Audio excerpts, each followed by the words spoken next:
माणसाने माणसाशी माणसा समवागणे.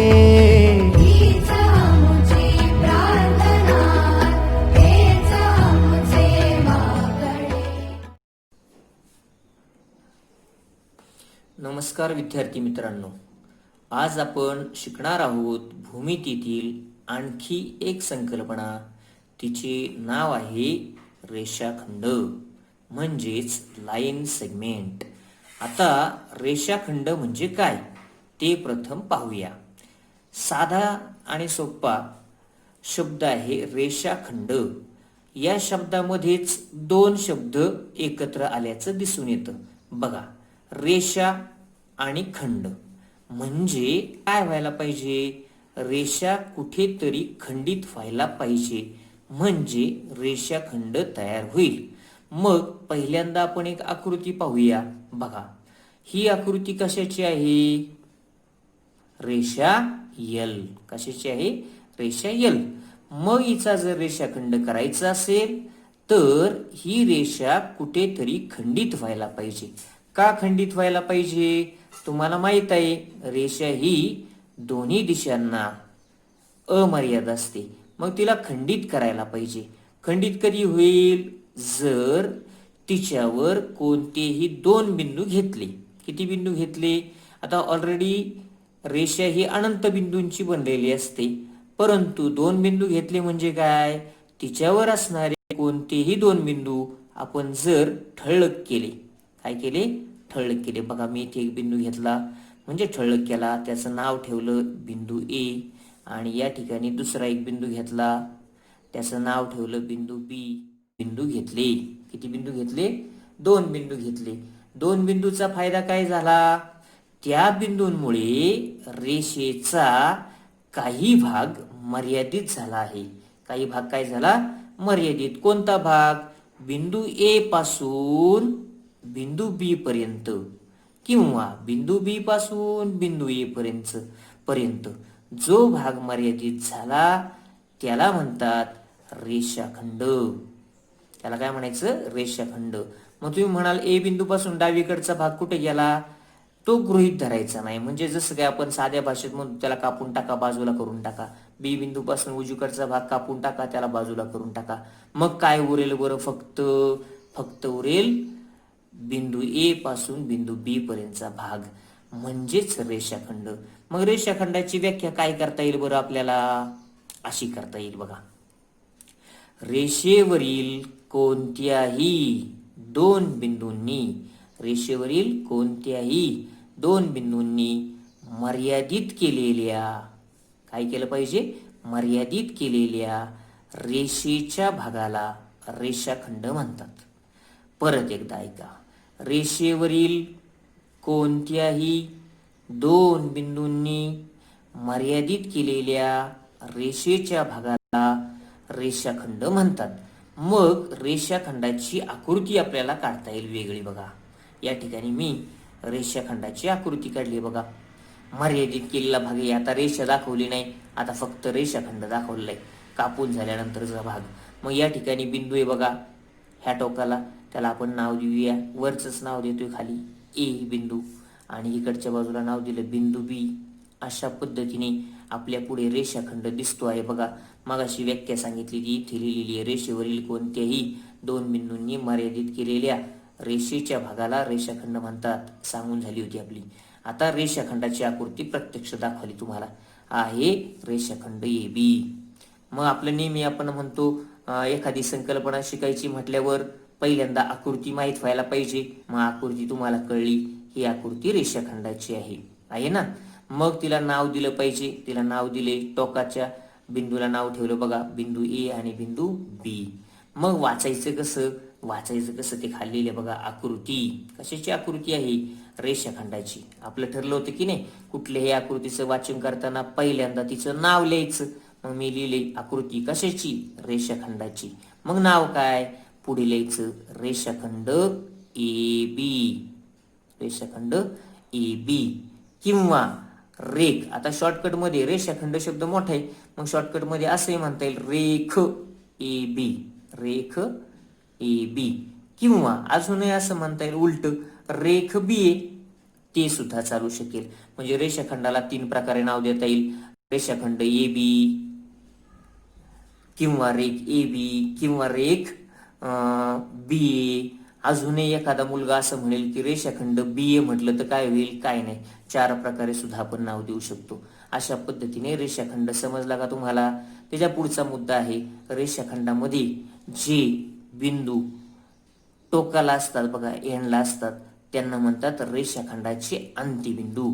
अंत्यबिंदू का म्हणायचं, रेषाखंडाच्या डाव्या बाजूकडे आपण जात राहिलो तर बिंदू ए पाशी काय होतो, रेषाखंडाचा शेवट होतो, अंत्य होतो, म्हणून त्याला म्हटलं अंत्यबिंदू. ए बिंदू पासून उजवीकडे गेलो आपण रेषाखंडावर, बी बिंदू पाशी त्याचा अंत होतो, म्हणून त्याला म्हणतात रेषाखंडाचे अंत्यबिंदू. साधं सोपं आहे. रेषाखंडाला 2 अंत्यबिंदू असतात बघा, बिंदू ए आणि बिंदू बी यांना काय म्हणायचं, रेषाखंडाचे अंत्यबिंदू.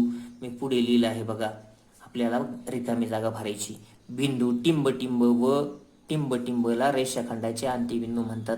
जर रेषाखंड ए बी दिला असेल तर आपण असं म्हणणार, बिंदू ए व बिंदू बी ला रेषाखंडाचे अंत्यबिंदू म्हणतात. दुसरा आकडा, रेषाखंडाची लांबी. आता रेषाखंडाची लांबी म्हणजे काय बघा, रेषाखंड ए बी दिसतो आहे का, रेषाखंडाच्या अंत्यबिंदू मधील अंतराला, रेषाखंडाला 2 अंत्यबिंदू आहेत की नाही, मग त्यांच्या मधील अंतराला म्हणजेच रेषाखंडाच्या अंत्यबिंदू मधील अंतराला रेषाखंडाची लांबी म्हणतात. रेषाखंडाची लांबी म्हणतात. बघा या ठिकाणी लिहिले, रेषाखंडाच्या अंत्यबिंदू मधील अंतराला रेषाखंडाची लांबी म्हणतात. म्हणजेच आपल्याला रेषाखंडाची जर लांबी काढायची असेल तर रेषाखंडाच्या अंत्यबिंदू मधील अंतर काढलं पाहिजे. साधं सोपे बघा, तेच मी पुढे लिहिले बघा. रेषाखंडाची लांबी कोणत्या चिन्हात दाखवतो आपण, रेषाखंडाचं नाव कंसात लिहायचं, पण रेख शब्द नाही लिहायचा, नुसतं लिहायचं ए बी, म्हणजे रेख ए बी येतो. रेख ए बी ची लांबी चिन्हामध्ये अशी दिली येतात, लेंथ कंसात ए बी. रेषाखंडाचं नाव जर पी क्यू असेल तर लिहायचं लेंथ कंसात पी क्यू. कळलं. रेषाखंडाची लांबी लिहिलेली आहे लेंथ ए बी. कशी असते, किती असते, तर त्या रेषाखंडाचे अंत्यबिंदू कोण आहे, ए आणि बी मधील अंतरा एवढी असते, म्हणून लिहिले डिस्टन्स ए बी. म्हणजेच लेंथ ए बी बरोबर डिस्टन्स ए बी हे सूत्र तुम्हाला मिळेल. म्हणजे काय, जर तुम्हाला एखाद्या रेषाखंडाची लांबी काढायची असेल तर तुम्हाला त्या रेषाखंडाच्या अंत्यबिंदू मधील अंतर काढले पाहिजे. आता मी सूत्रात पुढे लिहिलं आहे बरोबर ए बी. याचा अर्थ काय होतो, तर याचा अर्थ नीट समजून घ्या. लेंथ ए बी याचा अर्थ होतो ए बी नावाचा एक रेषाखंड आहे त्याची लांबी. डिस्टन्स ए बी याचा अर्थ असा होतो बिंदू ए आणि बिंदू बी आहेत आणि त्यांच्या मधील अंतर म्हणजे डिस्टन्स ए बी. आणि बरोबर ए बी म्हणजे काय, मला सांगा. लेंथ ए बी म्हणजे एखाद्या रेषाखंडाची लांबी तुम्ही मोजली तर ती 5 सेमी, 10 सेमी, 8 सेमी, 11 सेमी अशी काहीतरी येईल की नाही, म्हणजे संख्या येईल. डिस्टन्स ए बी मोजलं तुम्ही तर ते 5 सेमी, 10 सेमी असं काहीतरी येईल, म्हणजे ती संख्या येईल. मग भूमितीमध्ये संख्या दाखवण्यासाठी या ठिकाणी अक्षर वापरले, त्याचं नाव आहे ए बी. पण कुणासाठी, लेंथ ए बी ची लांबी दाखवण्यासाठी ए बी ही संख्या वापरली आहे. डिस्टन्स ए बी दाखवण्यासाठी ए बी ही संख्या वापरली आहे. म्हणजे या ठिकाणी ए बी जरी अक्षर वाटत असली तरी प्रत्यक्षात ती काय आहे, संख्या. कशाबद्दल संख्या आहे, लेंथ ए बी ची. लेंथ ए बी म्हणजे रेषाखंड ए बी ची लांबी दाखवणारी संख्या ए बी आहे. ए आणि बी बिंदू मधील अंतर दाखवणारी संख्या ए बी आहे. समजलं का. म्हणजे हे तुम्हाला सूत्र नीट लक्षात ठेवायचे. हे सगळं समान आहे, तिघ जण. लेंथ ए बी बरोबर डिस्टन्स ए बी बरोबर ए बी. समजलं. आता रेषाखंडाची लांबी लक्षात आली असेल. पुढचा भाग एकरूप रेषाखंड. पुढचा भाग काय शिकायचा आहे, एकरूप रेषाखंड. तिसरा मुद्दा, एकरूप रेषाखंड कशाला म्हणायचं, तर साधी सोपी गोष्ट आहे बघा. समान लांबीच्या रेषाखंडांना, समान लांबीच्या रेषाखंडांना एकरूप रेषाखंड म्हणतात. म्हणजे काय, समजा तुम्हाला दोन रेषाखंड दिले असतील, बघा पुढे या ठिकाणी दोन रेषाखंड दिले आहेत. पहिला आहे रेख ए बी, त्याची लांबी आहे 6 सेमी. दुसरा आहे रेख पी क्यू, त्याची लांबी 6 सेमी. मला सांगा बरं, दोघांची लांबी समान आहे की नाही? 6 आणि 6 समान आहे. मग या रेषाखंडांना काय म्हटलं पाहिजे? एकरूप रेषाखंड. कारण का, तर आपलं ठरलं होतं समान लांबीच्या रेषाखंडांना एकरूप रेषाखंड म्हणतात. जरी दोन रेषाखंड समान लांबीचे असतील तरी ते एकरूप होतील, 10 रेषाखंड समान लांबीचे असतील तरी ते एकरूप होतील. असं काही नाही, दोनच रेषाखंड समान लांबीचे असले पाहिजे. मग व्याख्या समजली एकरूप रेषाखंडाची. 3च शब्द लक्षात ठेवायचे आहेत. समान लांबीच्या रेषाखंडांना एकरूप रेषाखंड म्हणतात. The segments having same length, the segments having same length are called congruent segment. समजलं? कॉन्ग्रुएंट सेगमेंट म्हणायचं. इथपर्यंत कळलं असेल तुम्हाला. समान लांबीचे रेषाखंड किंवा एकरूप रेषाखंड म्हणजे आपण वेगळ्या भाषेत असंही म्हणू शकतो. समजा रेख ए बी आहे, रेख ए बी वर रेख पी क्यू जर उचलून ठेवता आला, जर ठेवला आणि ते जर दोघे तंतोतंत जुळले तर आपण त्यांना एकरूप रेषाखंड म्हणतो. आलं का लक्षात? ठीक आहे, एकरूप रेषाखंड तुम्हाला समजला असेल. आता पुढे जाऊया. बघा, आता एकरूप रेषाखंड कधी म्हणतो आपण, ते चिन्हात कसं दाखवायचं ते आपल्याला बघायचं आहे.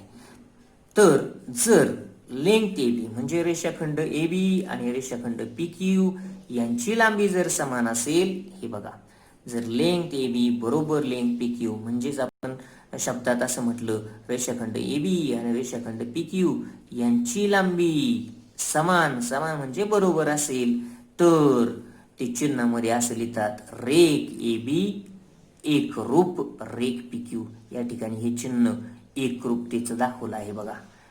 बरोबर चिन्ह दिले आणि वरच्या बाजूला यस आपलं अक्षर असतं ना त्यासारखं काढले, पण आधी उंचवटा करायचा आहे आणि मग खोलगट भाग, म्हणजे त्याला आपण म्हणायचं आधी डोंगर आणि मग दरी.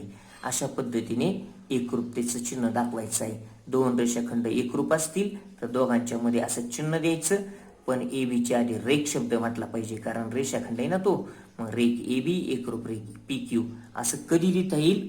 जर लेंथ ए बी बरोबर लेंथ पी क्यू असेल तर. समजलं? एकरूप रेषाखंडाचं लेखन कसं करायचं कळलं का? अशा पद्धतीने आपण शिकलो एकरूप रेषाखंड म्हणजे काय, त्याचबरोबर ते चिन्हामध्ये मांडायचं कसं. समजलं? ठीक आहे, पुढचा घटक शिकायचा आहे चौथा, रेषाखंडाचा मध्यबिंदू म्हणजे mid point of segment. Mid point of segment या ठिकाणी आकृती दाखवली आहे बघा. रेषाखंड ए बी दाखवला आहे, दाखवलाय, आणि मी काय केले, रेषाखंडाच्या बरोबर मध्यावर या ठिकाणी बघा, या ठिकाणी एक बिंदू दाखवलाय. मध्यावरचा बिंदू घ्यायचा आहे आणि त्याला आपण एक नाव देऊया, म्हणजे मोजून घ्यायचा आहे. कसा पण मग अंदाजे नाही घ्यायचा. रेख ए बी जर 6 सेमी काढला तर 3 सेमीवर एक खूण करा आणि त्याला आपण एक नाव देऊया. उदाहरणार्थ मी इथं नाव देतो पी, बिंदू पी. आणि मग आपण असं म्हणणार आहे रेषाखंड ए बी वर बिंदू पी घेतला म्हणजे या ठिकाणी एक दरम्यानता निर्माण झाली. कशी झाली बरं? आपण असं म्हणतो ए डॅश पी डॅश बी, म्हणजेच बिंदू पी हा ए आणि बी च्या दरम्यान आहे. मग रेषाखंडाचा मध्यबिंदू कधी म्हणता येईल? जेव्हा पहिली अट मान्य झाली पाहिजे, ती म्हणजे तो बिंदू, तो जो मध्यबिंदू होणार आहे तो बिंदू अन्य दोन बिंदूंच्या दरम्यान असला पाहिजे. बघा या ठिकाणी लिहिलं आहे, जर ए डॅश पी डॅश बी असेल आणि काय व्हायला पाहिजे, रेख ए पी, या ठिकाणी पी बिंदूमुळे रेषाखंड ए बी चे 2 भाग झालेत बघा. त्यातला एक भाग आहे रेख ए पी आणि दुसरा भाग आहे रेख बी पी. दोघे एकरूप असले पाहिजे. कळलं? पहिली गोष्ट दरम्यानता असली पाहिजे आणि जे 2 रेषाखंड तयार होतील छोटे छोटे ते दोघं एकमेकाशी एकरूप असले पाहिजे. म्हणजेच परत एकदा बघा, जर ए डॅश पी डॅश बी आणि रेख ए पी एकरूप रेख बी पी असेल, हा या ठिकाणी ए पी दिसतोय, हा दुसरा आहे बी पी, दोघे कसे पाहिजे? एकरूप. आणि एकरूप दाखवण्यासाठी मी या ठिकाणी खुणा केल्यात बघा. AP ला डबल लाईन दाखवली इथे आणि PB ला सुद्धा डबल लाईन दाखवली. याचा अर्थ असा होतो रेख AP आणि रेख BP एकरूप आहेत. तर काय होईल, तर बिंदू P हा रेख ABचा मध्यबिंदू आहे असे म्हणतात. म्हणजे बघा परत एकदा, जर A', P', B असेल आणि रेख AP एकरूप रेख BP असेल तर बिंदू P ला रेख ABचा मध्यबिंदू म्हणतात. समजलं का? मध्यबिंदू समजला का? रेषाखंडाचा मध्यबिंदू अतिशय महत्वाचा आहे आपल्याला उदाहरणे सोडवताना. आता पुढचा भाग बघा, त्यातलाच प्रत्येक रेषाखंड कोणताही रेषाखंड घ्या, या ठिकाणी रेख AB घेतला, त्याला एक आणि एकच मध्यबिंदू असतो. प्रत्येक रेषाखंडाला एक आणि एकच मध्यबिंदू असतो. हे कधीही विसरायचं नाही. एखादा म्हणाले एका रेषाखंडाला 3-4 मध्यबिंदू, अजिबात चालणार नाही. कोणत्याही रेषाखंडाला एक आणि एकच मध्यबिंदू असतो. तुम्हाला रिकामी जागा भरायला येऊ शकते. प्रत्येक रेषाखंडाला एक आणि एकच टिंब असतो. त्या ठिकाणी फक्त भरून टाकायचं मध्यबिंदू असतो. मग उलट पालट पण होऊ शकतं. प्रत्येक टिंबाला एक आणि एकच मध्यबिंदू असतो. उलट पालट होईल. तुम्ही हे वाक्य पाठ करून ठेवायचं आहे. समजलं? आता रेख AB मध्ये बिंदू P हा रेख ABचा काय आहे, मध्यबिंदू आहे. अशी आकृती तुम्हाला दिसते आहे. मग आकृतीच्या आधारे आपल्याला 5 सूत्र लिहिता येतात, जी आपल्याला फार महत्वाची आहेत. मग काय करता येईल, आकृती दिली असेल, समजा तुम्हाला आकृती दिली असेल अशा प्रकारची, रेख AB दाखवलाय आणि बिंदू P हा त्याचा मध्यबिंदू दाखवला असेल, तर काय सूत्र होईल, वर्णन कसं करायचं बघा. आकृतीचं वर्णन करायला शिकायचं आपल्याला. जर बिंदू P हा रेख ABचा मध्यबिंदू असेल तर वर्णन कसं करायचं, असं म्हणायचं, आकृतीमध्ये बिंदू P हा रेख ABचा मध्यबिंदू आहे. बिंदू P हा रेख ABचा मध्यबिंदू असेल तर काय होणार आहे, पहिली गोष्ट AP बरोबर BP, म्हणजेच रेख AP आणि रेख BP एकरूप असतील. मग एकरूप असतील म्हणजेच काय असतील, समान लांबीचे. आणि समान लांबी म्हणजेच काय, आपण म्हटलं होतं की नाही, लांबी लेंथ AP ही संख्या रूपात कशी लिहायची, AP, लेंथ BP संख्यात्मक रूपात कशी लिहायची, BP. आणि म्हणून मी असं लिहिलंय AP बरोबर BP, म्हणजे रेषाखंडांची लांबी कशी आहे, समान. ठीक आहे, AP आणि BP सारखा झाला. दुसरं सूत्र मिळालं. काय सूत्र मिळालं, AP हा, आता पहिली गोष्ट एक समजून घ्या, जेव्हा एखाद्या रेषाखंडाचा एखादा बिंदू मध्यबिंदू असतो तेव्हा काय होतं, 2 रेषाखंड छोटे छोटे तयार होतात बघा. ते समान लांबीचे असतात, AP आणि BP समान लांबीचे. आणि तिसरा एक रेषाखंड मुळात होता रेख AB, हा कसा आहे, ह्या दोघांच्या मानाने मोठा आहे. म्हणजे 2 छोटे रेषाखंड जे एकरूप आहेत आणि एक मोठा रेषाखंड. मग एवढंच लक्षात ठेवा, छोटा आणि मोठा, AP छोटा AB मोठा, BP छोटा AB मोठा. मग मी छोटा आणि मोठ्यावरून सूत्र बनवतो बघा. AP कसा आहे, छोटा. मग छोटा रेषाखंड कसा असतो, त्याची लांबी कशी काढायची, त्याचं हे सूत्र आहे. छोटा रेषाखंड हा म्हणजे बरोबर चिन्ह, छोटा रेषाखंड हा मोठ्याच्या, मोठा कोणी, AB, मोठ्याच्या, मोठा AB, च्या म्हणजे गुणिले, या ठिकाणी गुणिले चिन्ह, मोठ्याच्या निम्मा असतो, म्हणून 1/2 गुणायचं. छोटा रेषाखंड हा मोठ्याच्या म्हणजे गुणिले निम्मा असतो. अशा पद्धतीने सूत्र मिळालं. परत तिसरा आकडा, अजून एक छोटा राहिला. AP छोटा होता, आता BP पण छोटा आहे ना, मग परत म्हणा तसेच BP हा म्हणजे छोटा रेषाखंड हा मोठ्याच्या, मोठा कोण आहे, AB, च्या म्हणजे काय, गुणिले 1/2 म्हणजे काय, निम्मा असतो. छोटा रेषाखंड हा मोठ्याच्या निम्मा असतो. तसेच पुढं आता AB कसा आहे, मोठा, मग उलट होईल ना, पक्षांतर करा. हे बघा, AB ची किंमत काढायची असेल तर 2 भागिले डावीकडे न्याला गुणिले होईल, म्हणजे AB बरोबर 2 वेळा AP असं सूत्र मिळालं. आणि आपल्या मगाच्या भाषेत असं म्हणता येईल, मोठा रेषाखंड हा म्हणजे बरोबर, मोठा रेषाखंड हा लहान म्हणजे छोट्या रेषाखंडाच्या, च्या म्हणजे गुणिले दुप्पट असतो. मोठा रेषाखंड हा लहान रेषाखंडाच्या दुप्पट असतो. तसंच पाचवं विधान करता येईल परत एकदा. मोठा रेषाखंड हा लहान, लहान कोण आहे आता, एपी तर गेला संपून, बीपी राहिला, बीपी च्या म्हणजे गुणिले दुप्पट असतो. अशा पद्धतीने आपल्याला सूत्र बनवता येईल. पण लक्षात ठेवा, लहान आणि मोठा रेषाखंड हे म्हणत असताना सगळ्यात महत्त्वाचं त्या ठिकाणी बिंदू पी हा मध्यबिंदू असला पाहिजे. म्हणजे मध्यबिंदू असला पाहिजे. पीच्या जागी काय पण नाव येईल, काय फरक नाही पडत.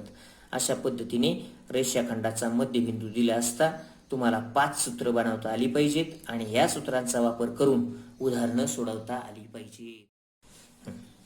आता पाहूया सराव संच 1.2 मधील पहिले उदाहरण. पहिलं उदाहरण असं आहे, खालील सारणीत संख्या रेषेवरील बिंदूचे निर्देशक दिले आहेत.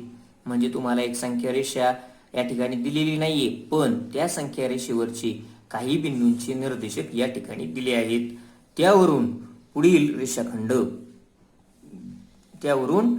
रेषाखंड एकरूप आहेत का नाहीत ते तुम्हाला ठरवायचं आहे.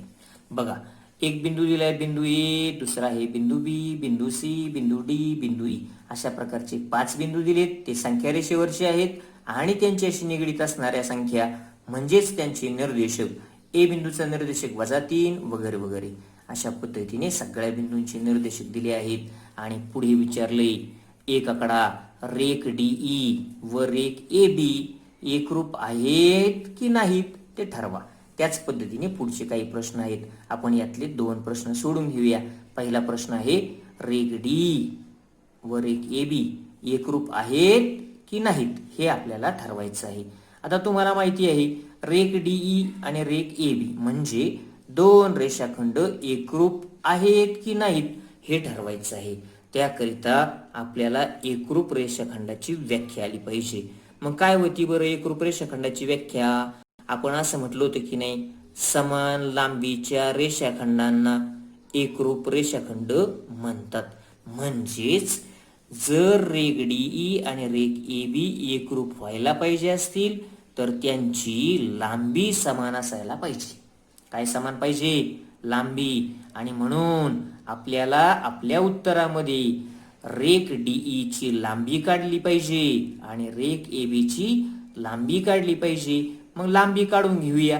मग परत प्रश्न पडतो, रेषाखंडाची लांबी म्हणजे काय? मग असं आपण म्हटलं होतं की नाही, रेषाखंडाची लांबी म्हणजे काय? रेषाखंडाच्या अंत्यबिंदू मधील अंतराला रेषाखंडाची लांबी म्हणतात. म्हणजे रेषाखंडाची लांबी काढायची असेल तर अंत्यबिंदू मधील अंतर काढलं पाहिजे. आणि मग आपल्याला उत्तर असं लिहिता येईल. बघा, लेंथ डीई बरोबर डिस्टन्स डी. कारण आपण रेषाखंडाच्या लांबीची व्याख्याच केली होती. रेषाखंडाच्या अंत्यबिंदू मधील अंतराला रेषाखंडाची लांबी म्हणतात.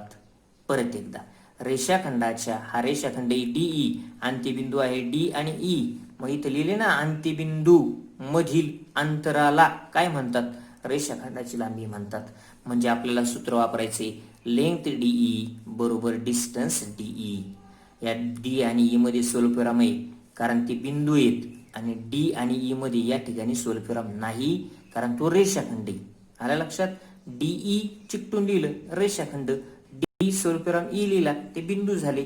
म्हणजे अंत्यबिंदू मधील अंतर, रेषाखंडाच्या अंत्यबिंदू मधील अंतर म्हणजेच रेषाखंडाची लांबी. आणि अशा पद्धतीने हे सूत्र मांडायचं. मग तुम्हाला माहिती आहे अंतर काढायचं सूत्र, लेंथ डीई म्हणजेच काय? Distance DE.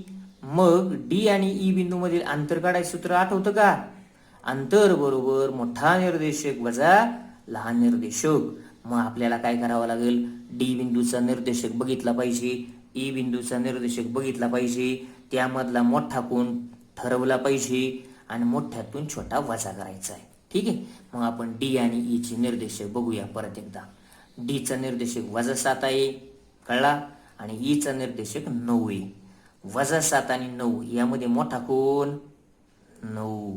आणि मग मोठा निर्देशक पहिल्यांदा लिहायचा वजा लहान निर्देशक काय होता? -7. मग इथे येईल वजा शेजारी वजा लिहायचं नाही, कंसात लिहायचा -7. बरोबर चिन्ह दिलं पुढे. ठीक आहे. 9 वजा कंसात वजा 7 आपल्याला माहितीच आहे. आपण अंतर काढली होती 1.1 मध्ये. मग कंस सोडवायचा असतो पहिल्यांदा. पहिली संख्या आहे तशी लिहिली, वजाने कंसाच्या बाहेरच्या वजाने कंसातील वजाला गुणलं, वजा गुणिले वजा आणि उत्तर आलं अधिक. 7ने बाहेरच्या संख्येला, बाहेर संख्याच नाही पण एक असतो, 7 एके 7 आणि मग उत्तर आलं लेंथ डीई बरोबर 9 अधिक 7 किती आला 16. याला म्हणा विधान नंबर 1. ठीक आहे. लेंथ डीई काढला, तो आला 16 आणि त्याला विधान नंबर 1 म्हटलं. आता आपल्याला अजून एक अंतर काढायचे, रेख AB ची लांबी काढायची. मग आपण पुढे जाऊया. लेंथ AB परत सूत्र लिहायचं, लेंथ AB. आता रेषाखंडाचं नाव बदललं, लेंथ AB बरोबर डिस्टन्स AB. समजलं? मगाशी सांगितलं सगळं तुम्हाला. पुन्हा एकदा डिस्टन्स AB काढायचे म्हणजे अंतराचं सूत्र वापरायचं, मोठा निर्देशक वजा लहान निर्देशक. A आणि B चे निर्देशक बघून घेऊया आणि मोठा कोण लहान कोण ठरवूया. A चा निर्देशक आहे -3, B चा निर्देशक आहे 5. मोठा कोण आहे, धनसंख्या मोठी असते आणि म्हणून 5 मोठा वजा 3 छोटा. आणि मग आपल्याला इथे लिहावं लागेल डिस्टन्स AB बरोबर 5 वजा कंसात वजा 3 आणि उत्तर येईल पुढे 5 अधिक 3. आता सांगत नाही सगळं आणि उत्तर आलं लेंथ AB बरोबर 8. याला म्हणा विधान नंबर 2. अशा पद्धतीने आपण लेंथ DE काढून घेतला, त्याचबरोबर तो आला 16. त्यानंतर लेंथ AB काढला, तो आला 8. मला सांगा दोन रेषाखंडाची लांबी, एक आहे 16 आणि एक आहे 8, समान आहे का रे? नाही. आणि म्हणून आपण निष्कर्ष लिहिणार आहोत विधान नंबर 1 आणि विधान नंबर 2 यांची उजवी बाजू समान नाही. म्हणून उजवी बाजू समान आहे का? नाही. म्हणून डावी बाजू समान असेल का? नाही. मी तर समान लिहून ठेवले, मुद्दाम लिहिलं होतं. मला सांगा रेषाखंडांची लांबी समान आहे का? नाही. नाही म्हणून बरोबर चिन्हावर तिरका काटा मारायचा आणि मग असा होईल अर्थ. म्हणून length DE is not equal to length AB. म्हणजे लेंथ DE ची लांबी लेंथ AB एवढी नाही. कशावरून? विधान 1 व 2 वरून. आणि शेवटी आपल्याला उत्तरात लिहायचे म्हणून रेख DE व रेख AB हे एकरूप असतील का? लांबी समान असेल तर एकरूप असतात, लांबी समान नसेल तर काय म्हणायचं रे? हे एकरूप नाहीत असं म्हणावं लागेल. एकरूप नाहीत. समजलं? अशा पद्धतीने आपण पहिलं उदाहरण सोडवलं. दोन रेषाखंडांची प्रथम लांबी काढून घेतली आणि तुलना केली. लांबी समान नसल्यामुळे रेषाखंड एकरूप झाले नाहीत. आता पुढचं एक उदाहरण बघूया. परत पुढचं तिसरा आकडा घेऊया आपण. बघा तिसरा आकडा म्हणलाय रेख DE व रेख AD ही एकरूप आहेत की नाही ठरवायचं आहे. परत एकदा आपण जरा फास्ट घेतो मगाच्या पेक्षा. बघा इकडे रेख BE व रेख AD एकरूप आहेत का ठरवायचे. मग पहिल्यांदा सूत्र लिहावं लागेल, BE ची लांबी काढून घ्यावं लागेल, AD ची लांबी काढून घ्यावं लागेल. मग लेंथ BE बरोबर काय? Distance BE. कारण का रेषाखंडाच्या अंत्यबिंदू मधील अंतरालाच काय म्हणतात? लांबी म्हणतात त्या रेषाखंडाची. आणि म्हणून लेंथ BE बरोबर डिस्टन्स BE असं लिहिलं आहे. आणि मग ठरल्याप्रमाणे अंतर काढण्यासाठी मोठा निर्देशक माहित पाहिजे आणि लहान निर्देशक माहित पाहिजे. मग B आणि E चे निर्देशक पाहूया आपण. B चा निर्देशक 5 आहे आणि पुढे E चा निर्देशक 9 आहे. बघा 5 आणि 9 याच्यामध्ये मोठा कोण? 9. लहान कोण? 5. दोघे धन आहेत. मग 9 वजा 5 असं आपल्याला लिहायला पाहिजे. 9 वजा 5 आणि याचं उत्तर येईल लेंथ BE बरोबर 9 मधून 5 गेला 4. याला विधान नंबर 1 म्हणायचं आहे. विधान नंबर 1 लेंथ BE काढून घेतला, 4 आला. थोडक्यात काय? रेषाखंडाची लांबी काढायची म्हणजेच त्या रेषाखंडाच्या अंत्यबिंदू मधील अंतरच काढायचं असतं. ठीक आहे. पहिले 1.1 मध्ये शिकलो होतो आपण हे. तसेच लेंथ AD काढायचं आपल्याला. मग पुन्हा लिहिलं मी लेंथ AD बरोबर डिस्टन्स AD. मग A आणि D बिंदूचे निर्देशक शोधायचे आहेत. मोठा कोणता ठरवायचा, त्याच्यातून छोटा वजा करायचा. बघूया A आणि D चे निर्देशक. A चा निर्देशक -3 आहे आणि D चा निर्देशक -7 आहे. दोन्ही ऋण आहेत आणि तुम्हाला माहितीच आहे ऋण चिन्ह असणारी लहान संख्या जरी दिसत असली तरी ती कशी असते रे, मोठी असते. -3 मोठा आणि -7 काय झाला, छोटा. लक्षात घ्या, हे याची गोंधळ होतो तुमचा बऱ्याच जणांचा. -3 मोठा, -7 काय झाला, लहान. आणि मग आपण इथे लिहिणार आहे -3 सूत्रातलं वजा आणि लहान निर्देशक -7. समजलं? बरोबर चिन्ह द्या. कंस सोडवा लागतो. -3 आहे तसा राहिला, वजा गुणिले वजा अधिक झाला, 7 आणि मग आता पुढे बघायचे. दोन संख्येची चिन्ह पहा, भिन्न आहेत की नाही. भिन्न म्हणजे फरक म्हणजे वजाबाकी. करा वजाबाकी. 7 मधून 3 गेला, उत्तर राहिलं 4. आणि उत्तराला मोठ्या संख्येची चिन्ह द्या. 7चे चिन्ह 7 मोठा आहे ना, मग 7चे चिन्ह धन म्हणजे उत्तराला धन आलं. आणि मग लक्षात घ्या, आपल्याला विधान नंबर 1 उत्तर आलं होतं 4 आणि विधान नंबर 2 या ठिकाणी आहे, याचं उत्तरही 4 आलं. आणि मग मला सांगा, विधान नंबर 1 व 2 यांची उजवी बाजू समान आहे की नाही. 4 समान आहे म्हणजे डावी बाजू सारखी असेल आणि तेच लिहिलंय. डावी बाजू आहे लेंथ बी, बरोबर. ह्याची डावी बाजू लेंथ एडी, इथे लिहिलाय लेंथ एडी म्हणजे उजवी बाजू सारखी म्हणून डावी बाजू सारखी, एवढंच लिहिलं आहे. म्हणून लेंथ बीई बरोबर लेंथ एडी. समजलं तुम्हाला? लेंथ बी बरोबर लेंथ एडी कशावरून, विधान 1 व 2 वरून. आणि मग आता मला सांगा, जर दोन रेषाखंडांची लांबी समान असेल तर त्यांना काय म्हणतात, एकरूप रेषाखंड म्हणतात. आणि म्हणून लिहिले रेख बीई एकरूप रेख ईडी. का? समान लांबीच्या दोन रेषाखंडांना एकरूप रेषाखंड म्हणतात. आणि अशा पद्धतीने विधान 3 जे होतं आपलं, रेख बीई व रेख एडी एकरूप आहेत का, तर याचं उत्तर आहे होय, एकरूप आहेत. आपण अशा पद्धतीने मांडलं आहे. समज. आता पाहूया प्रश्न क्रमांक 2. काय म्हटलं आहे बघा, बिंदू एम हा रेख एबीचा मध्यबिंदू आहे. हे तर आपल्याला माहित झालं. एम हा काय आहे, रेख एबीचा मध्यबिंदू आहे. आणि एबी बरोबर 8, एबीची किंमत दिली 8, तर एम किती हे आपल्याला उदाहरण आलं आहे. आता याच्यामध्ये तुम्हाला काय करता येईल, एक छानपैकी आकृती काढता येईल. रेषाखंड एबी काढून घेऊ शकता आणि त्याचा मध्यबिंदू तुम्ही त्या ठिकाणी दाखवू शकता. आपल्याकडे योगायोगाने तशा प्रकारची आकृती सुद्धा आहे. मी तुम्हाला आकृती दाखवतो बघा. हे बघा, या ठिकाणी आपल्याला दिसते रेख एबी आहे, परंतु मी मगाशी बिंदू पी हा मध्यबिंदू घेतला होता. याला तुम्ही जरा वेळ म्हणा एम. आणि मग आपल्याला दिसेल एबीची किंमत किती दिली होती त्यांनी, 8. एबीची किंमत किती आहे, 8. आणि ए एम म्हणजे ए एम तुम्हाला काढायला सांगितलंय. या ठिकाणी जरा वेळ आपण म्हटलं एम म्हणजे तुम्हाला ए एम काढायला सांगितलं आहे. मग मला सांगा बरं, ए एम हा छोटा रेषाखंड आहे का मोठा, छोटा. आणि मग आपण सूत्र बनवलं होतं, छोट्या रेषाखंडाची लांबी बरोबर मोठ्याची निमपट. असं शिकलो होतो की नाही. छोट्या रेषाखंडाची लांबी ही मोठ्याच्या निम्मी असते, असं आपण शिकलो होतो. याच गुणधर्माचा वापर आपल्याला या ठिकाणी करायचा आहे बघा. असं आपल्याला म्हणता येईल.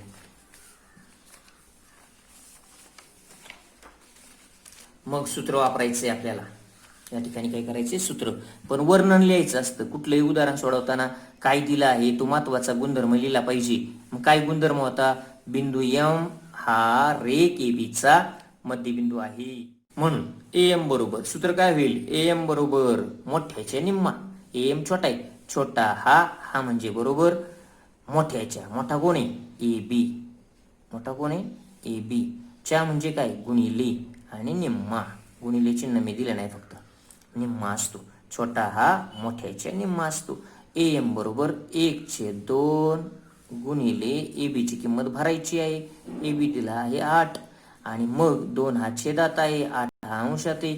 2 ने 8 ला भाग जातो आणि मग आपल्याला पुढे उत्तर लिहिता येईल बे 1 बे, बे चौक 8 आणि उत्तर आलं 1 गुणिले 4.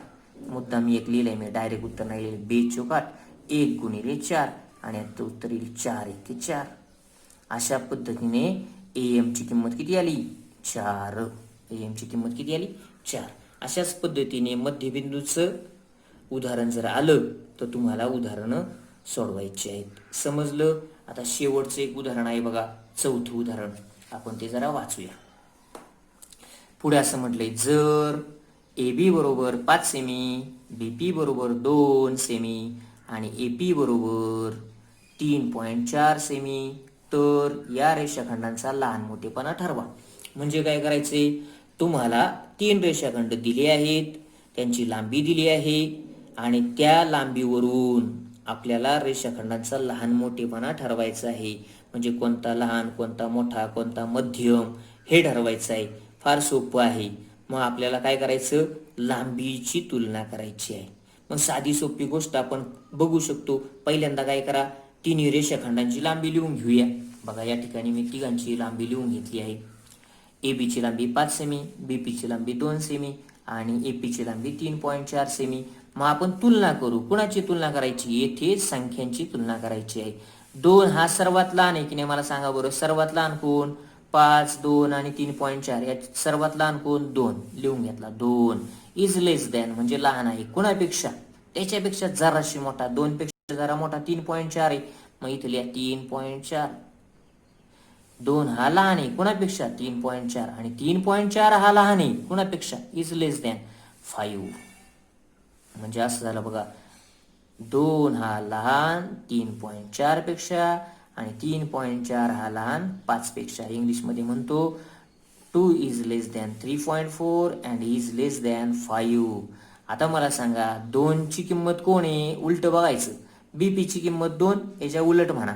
2 ची किंमत BP, लिहा 2 ची किंमत BP इज लेस दॅन 3.4 ची किंमत किती, 3.4 ची किंमत AP, इथे लिहा AP. ठीक आहे. आणि शेवटी 5 म्हणजे कोण, 5 म्हणजे AB, मग इथे लिहा AB. आणि झालं उत्तर आपलं. आपण शेवटचं उत्तर असं लिहिलं, therefore BP is less than AP is less than AB. आणि अशा पद्धतीने रेषाखंडांचा लहान मोठेपणा कळला. BP हा सर्वात लहान आहे, AB हा सर्वात मोठा आहे आणि AP हा मध्यम आहे. समजलं, अतिशय सोपं आहे. अशा प्रकारचे प्रश्न तुम्हाला 1 मार्काला परीक्षेमध्ये विचारले जातात. ठीक आहे. अशा पद्धतीने आपण अर्धा 1.2 सोडवला आहे. राहिलेला भाग पुढच्या तासिकेमध्ये घेऊया. ओके, धन्यवाद.